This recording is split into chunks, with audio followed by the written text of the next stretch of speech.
Alors on vient de le voir, ce jeudi 22 mars, c'est un rendez-vous de contestation qui risque bien d'être déterminant. La France insoumise va-t-elle, oui ou non, se joindre à l'appel d'Olivier Besancenot et de Benoît Hamon d'organiser un front commun, une gauche unie? Ce qu'il faut, c'est réussir ce premier rendez-vous de jeudi prochain, le 22, être très nombreux dans la rue, parce que ce qui est en train de se préparer nous concerne toutes et tous. C'est pas qu'une affaire sur le statut des cheminots. C'est un enjeu d'abord qui a trait à l'égalité territoriale, parce qu'il faut comprendre que quand on touche au système du rail, eh bien, ce sont des petites lignes qui peuvent être menacées. Et donc, c'est bien un enjeu d'égalité territoriale. C'est un enjeu environnemental, puisque les transports publics doivent être confortés dans un moment où on doit répondre à cette question écologique décisive. Et c'est aussi une question qui nous concerne toutes et tous. Je vais vous dire pourquoi. Parce qu'on commence par les cheminots.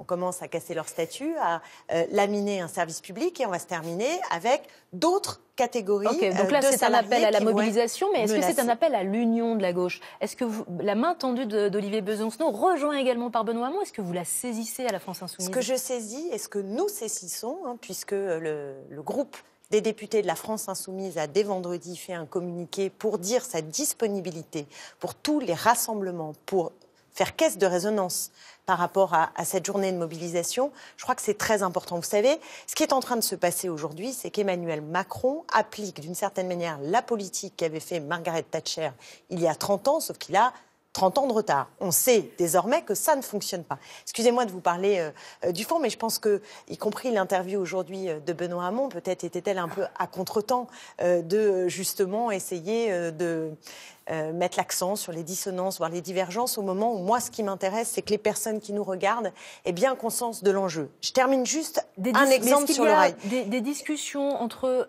oui, il y a des discussions, il en faut. Et donc vous serez ensemble, unis, un front commun jeudi? On sera dans la rue et que chacun mobilise ses forces jeudi. Donc après, il en est terminé de la stratégie solitaire de... Mais c'est pas une histoire de... Là, il y a deux choses différentes. Faisons attention, ne mélangeons pas, et c'est ce que nous disons, la stratégie électorale et le besoin de soutien politique large dans la rue pour justement mettre toutes les forces politiques progressistes aux côtés des salariés et de tous les citoyens et les citoyennes qui veulent se mobiliser.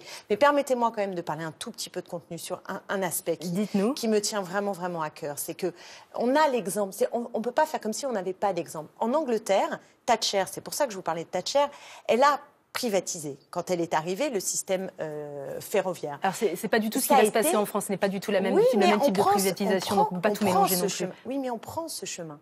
C'est ce chemin qui est emprunté aujourd'hui et qui est d'ailleurs déjà à l'œuvre, puisqu'il y a des parties, il faut le savoir, de la SNCF qui sont déjà en sous-traitance. Et on va garder, comme on l'a fait pour la Poste, les parties les plus juteuses pour le privé et le public viendra derrière. Alors, puisque vous parlez de la SNCF, on va écouter Jacqueline Gourault. Nous avons ce recul. On va écouter Jacqueline Gourault, ministre auprès du ministre de l'Intérieur, qui était l'invitée de l'émission politique Dimanche en politique. Elle réagit justement sur le destin de cette petite ligne. On l'écoute. Les petites lignes pourront entrer aussi, celles qui sont gérées par les régions, dans l'ouverture à la concurrence. Et les régions pourront choisir de négocier avec la SNCF ou d'entrer dans la concurrence. Donc vous êtes en train de dire aux régions, allez voir la concurrence? Non, je dis simplement qu'elles pourront le faire. Les régions contrôleront le destin des petites lignes? Oui, bien sûr, on y croit. Et permettez-moi de revenir à cet exemple britannique, parce qu'il est vraiment très édifiant. Ce processus de privatisation a conduit à une détérioration. Il faut savoir qu'en Angleterre, le train, c'est 30% plus cher qu'en France. Et que par ailleurs, l'État continue en plus de payer toute une série de choses. Et 76% des Anglais réclament aujourd'hui de revenir à un système nationalisé. En Suisse, je veux bien être positive avec vous, parce qu'on a d'autres contre-modèles. Peut-être qu'on n'en parle jamais, mais en Suisse, figurez-vous qu'il y a un train 100% public, qu'il est très innovant, qu'il est très satisfaisant, et qu'en plus, les Suisses prennent beaucoup plus le train que les Français. L'ouverture à la concurrence est décrétée par l'Europe, mais on va pas... Eh bien voilà, on y est, vous êtes en train de le dire. L'ouverture à la concurrence est donc le doigt dans la logique de privatisation imposée par Bruxelles. Eh bien c'est pourquoi nous serons dans la rue jeudi, parce que cette logique est une logique qui nous mène littéralement dans le mur, et nous avons l'exemple britannique pour nous le confirmer. La SNCF, les services publics, c'est le point sensible, le nerf qu'il ne fallait pas toucher, vous pensez? Est-ce qu'on arrive là sur un point de rupture? Il Le nerf des retraités, à mon avis, était déjà un bon nerf. Moi, j'étais dans la manifestation cette semaine et je comprends la colère. Et il y a de la colère. Il faut que quand même Emmanuel Macron sorte de sa tour d'ivoire et se rende compte de ce qui se passe très concrètement chez les Français. Les retraités sont en colère, les fonctionnaires sont en colère parce qu'ils sont sans cesse attaqués et les cheminots ont toute raison, bien sûr, de se mobiliser.